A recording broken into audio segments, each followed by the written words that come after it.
Hey guys, Scott Lapeer here. This is my fourth installment of my Marine Corps Marathon Training Diary.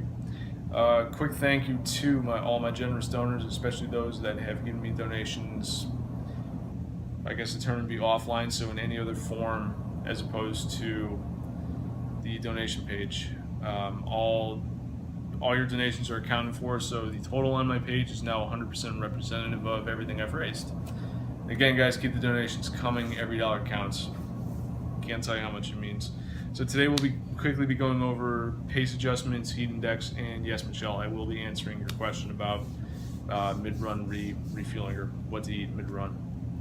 So pace adjustments, while doing some research for this video, I was able to find a pretty good article from Runner's World where the author mentioned that for every 10 degrees of heat index, you can expect to have to add about 20 seconds per mile to your target pace.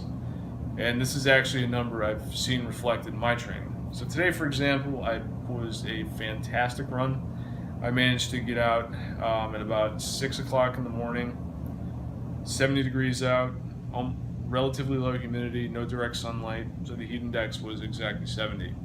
And I was able to hit my goal of an 8-minute per mile pace, between 8 minutes and 8 minutes and 20 seconds. And I was able to do a tempo run, so I was able to maintain that for 5 miles with the warm up and cool down mile on either side. But I don't think I did a single mile slower than 8 minutes and 45 seconds. So I'm actually starting to get really excited about the marathon, which I wasn't on Saturday, but I'll talk about that in a minute. My conditioning is improving, which is evident because I'm now close to a minute faster than I was at the end of April when I was doing the George Washington Parkway Classic.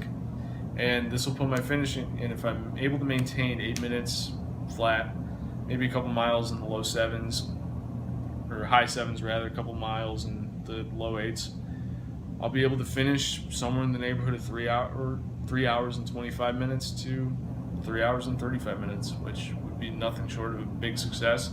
It'd be well under my sort of target of under 4 hours, and yeah, I'd just be extremely happy with myself. The flip side to that is runs like Saturday, which everything goes sideways really quickly. When the heat index is high, when you start too late, humidity is already starting to go up.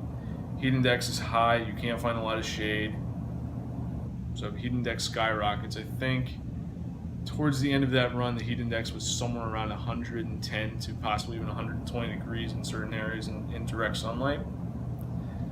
So using that 20 second per mile rule for every 10 degrees of heat index, that would put my pace somewhere around 9 minutes and 40 seconds, which was what I was struggling to run.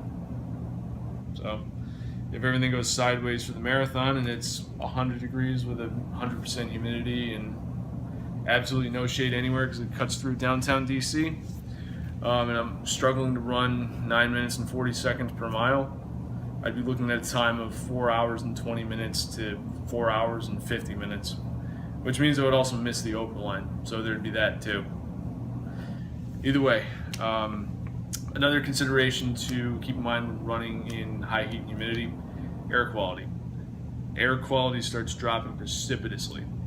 So for those of you who have allergies, things can get out of hand really, really quickly.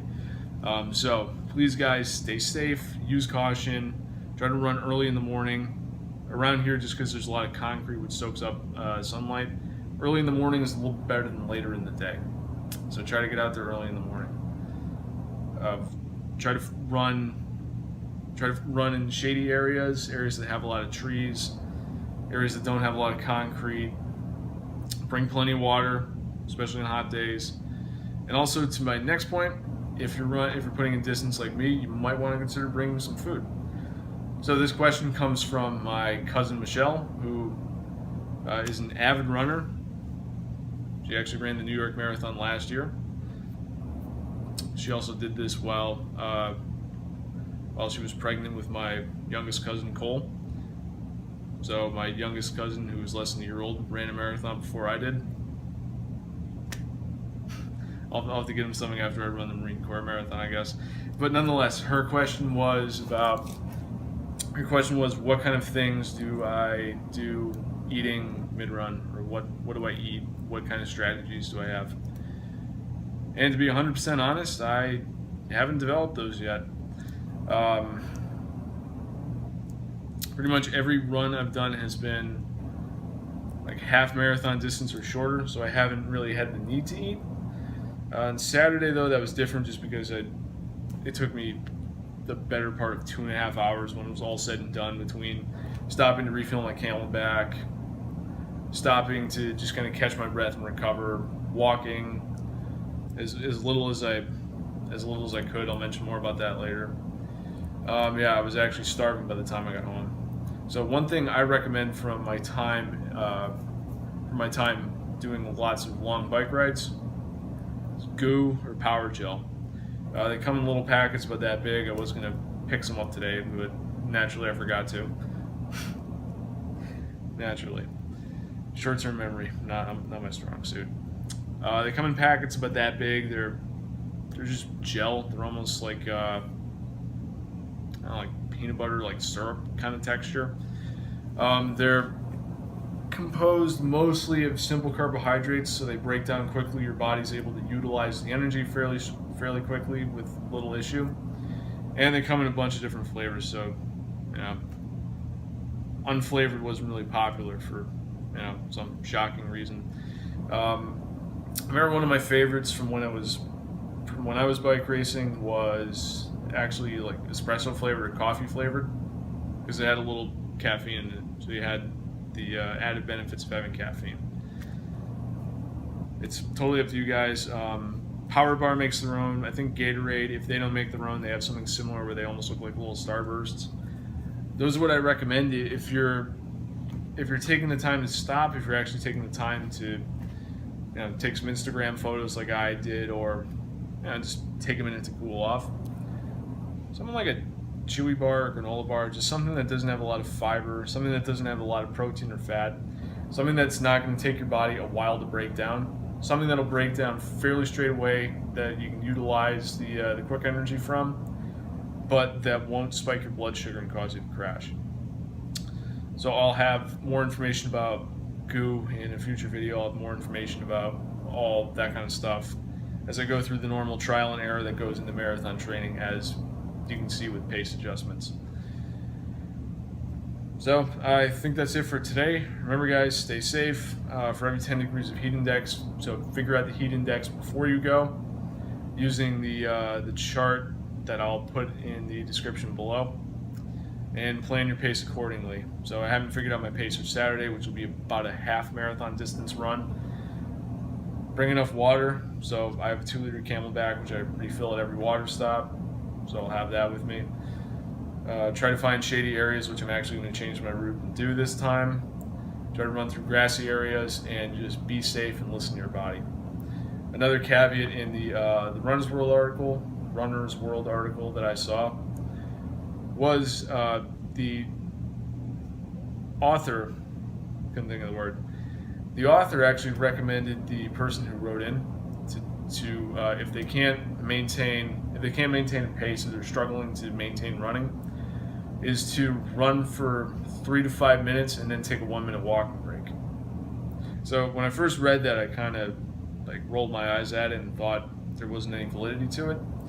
And it's actually something I've incorporated into my runs, especially when it's hot out. Walking for a minute, walking for about 30 seconds, just keeping moving. According to the article, it won't negatively affect your conditioning, especially in high heat.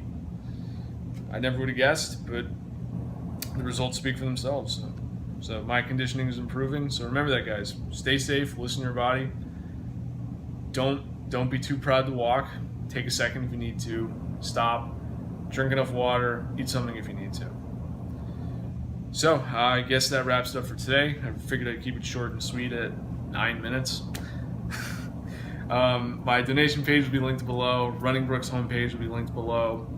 Fitness Together Alexandria, we have a ton of good stuff in the pipeline. Michael and I actually finally sat down and shot one of our videos for our new series, which will be premiering fairly soon.